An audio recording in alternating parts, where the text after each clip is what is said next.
আসসালামু আলাইকুম সুপ্রিয় দর্শক, শুভেচ্ছা জানবেন।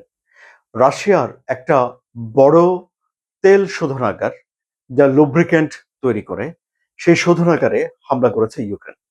এক সপ্তাহের মধ্যে দ্বিতীয়বারের মতো হামলা করেছে এবং হামলায় সেই তেল শোধনাগারে আগুন জ্বলে গেছে বলে ইউক্রেনের প্রেসিডেন্ট ভলোদমির জেলেনস্কি জানিয়েছেন।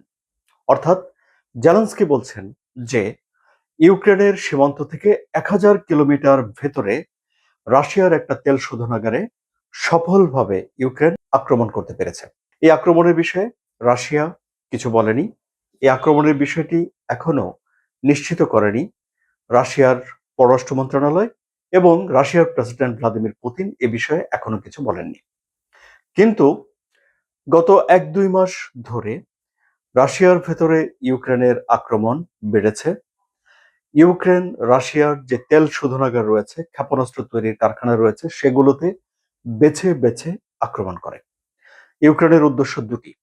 নাম্বার ওয়ান, এই যুদ্ধটাকে সাধারণ রাশিয়ানদের জীবনে নিয়ে যাওয়া, অর্থাৎ যুদ্ধের ভয়াবহতা তাদেরকে বোঝানো এবং তাদেরকে যুদ্ধের ভীতির ভেতরে নিয়ে যাওয়া, যাতে সাধারণ রাশিয়ানরা ভ্লাদিমির পুতিনকে চাপে রাখেন। আরো সহজ করে বললে পুতিনের বিরুদ্ধে ফুঁসে ওঠেন। এটা হলো ইউক্রেনের ১ নম্বর লক্ষ্য এবং উদ্দেশ্য।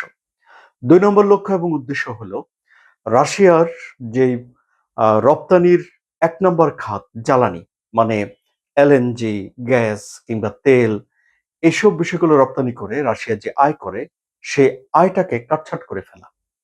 কারণ ইউক্রেন এবং ইউরোপ মনে করে যে এই জ্বালানি বিক্রি করে যদি যথেষ্ট পরিমাণের টাকা রাশিয়া আয় করতে না পারে, তাহলে ভ্লাদিমির পুতিন বাধ্য হবেন যুদ্ধ বন্ধ করার জন্যে।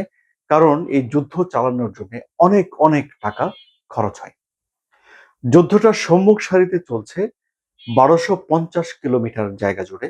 এখন এই ১২৫০ কিলোমিটার জায়গায় তো রসদ, খাবার, গোলাবারুদ এগুলো পৌঁছে দিতে হয়।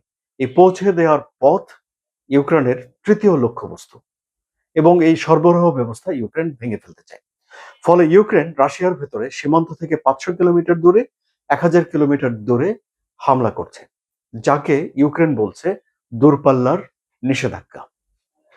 যদিও রাশিয়া ২০২৪ সালে বলে রেখেছিল যে যে দেশের কাছ থেকে মিসাইল নিয়ে ইউক্রেন রাশিয়ার ভেতরে হামলা করবে, সেই দেশে আক্রমণ করা রাশিয়ার বৈধতা তৈরি হয়ে যাবে। কিন্তু আমরা দেখতে পাচ্ছি যে ইউক্রেন ছাড়া ন্যাটোভুক্ত কোনো দেশে রাশিয়া জেনে বুঝে ইচ্ছে করে হামলা করেনি বা এই যুদ্ধটাকে ন্যাটোর ভিতরে নিয়ে যায়। এখানে ভ্লাদিমির পুতিন এক ধরনের কঠিন সংযম তার সেনাবাহিনীর লাগাম তিনি টেনে ধরে নিজের হাতে রেখেছেন। এখন এই যে জ্বালানি খাতে আক্রমণ করেছে ইউক্রেন, তার ফলাফল কি দাঁড়াচ্ছে? তার ফলাফল দাঁড়াচ্ছে যে রাশিয়ার বিভিন্ন জায়গাতে জ্বালানি রেশনিং করতে হচ্ছে। ক্রিমিয়াতে সরকারি লোকজন ছাড়া, প্রতিষ্ঠান ছাড়া বেসরকারি লোকজনের কাছে পেট্রোল বিক্রি করা হবে না, এরকম বলা হচ্ছে। বিভিন্ন জায়গাতে পেট্রোলের একটা সংকট দেখা দিয়েছে। পেট্রোলের সংকট দেখা দিলে রাশিয়ার সেনাবাহিনীর কিছু যায় আসে না। কারণ রাশিয়ান সেনাবাহিনীতে ব্যবহার করা হয় ডিজেল, তারা পেট্রোল ব্যবহার করে না।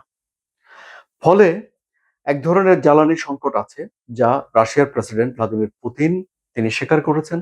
এই আক্রমণের বিপরীতে এসে রাশিয়ার প্রেসিডেন্ট পুতিন বলছেন যে রাশিয়া এখন আকাশ প্রতিরক্ষা ব্যবস্থা বেশি উৎপাদন করবে, সেগুলো বেশি করে মোতায়েন করবে এবং এই আক্রমণ ঠেকাবে। তারা সামরিক দিকে নজর দিচ্ছে এবং পরিস্থিতি তারা পর্যবেক্ষণ করছে। এই যে আক্রমণ পাল্টা আক্রমণ, এই পরিস্থিতিতে এসে রাশিয়ার সঙ্গে ইউক্রেনের যুদ্ধ বন্ধ করার কূটনৈতিক উদ্যোগ জোরদার হতে আমরা দেখছি না। যিনি উদ্যোগ নিয়েছিলেন ডোনাল্ড ট্রাম্প, তিনি ইরানের সঙ্গে নানানভাবে ব্যস্ত হয়ে আছেন। ইরানের সেখানে যে ঝামেলা হচ্ছে সেটি অন্য বিষয়, সেটা নিয়ে অন্য একটা কন্টেন্ট করব। কিন্তু ইউরোপের দেশগুলো এখন অনেকেই ইউক্রেনের এই যে রাশিয়ার সঙ্গে ৫ বছরে পড়ল যুদ্ধটা, এই যুদ্ধে যে টিকে থাকা, এই বিষয়টিকে অভিজ্ঞতা হিসেবে নিচ্ছে এবং ইউক্রেন যেসব ড্রোন তৈরি করে বা নিজস্ব প্রযুক্তির যেসব অস্ত্রগুলো তৈরি করে, যা দিয়ে ইউক্রেন রাশিয়ার ভিতরে হামলা করে, সেসবের বিষয়ে এখন ইউরোপের অনেক দেশের আগ্রহ তৈরি হচ্ছে। এখন ইউরোপের অনেক দেশ মোটেও চায় না যে রাশিয়া তাদেরকে আক্রমণ করুক। ফলে তারা ইউক্রেনকে মোটামুটিভাবে রাশিয়ার সামনে একটা প্রতিরোধের শক্তিশালী দেশ হিসেবে গণ্য করছে। এই পরিস্থিতিতে এখন জেলেনস্কি একটার পর একটা কৌশল নিচ্ছে এবং একটার পর একটা আক্রমণ রাশিয়ার ভিতরে করে যাচ্ছে। রাশিয়া কি হাত গুটিয়ে বসে আছে? না, রাশিয়াও আক্রমণ করছে।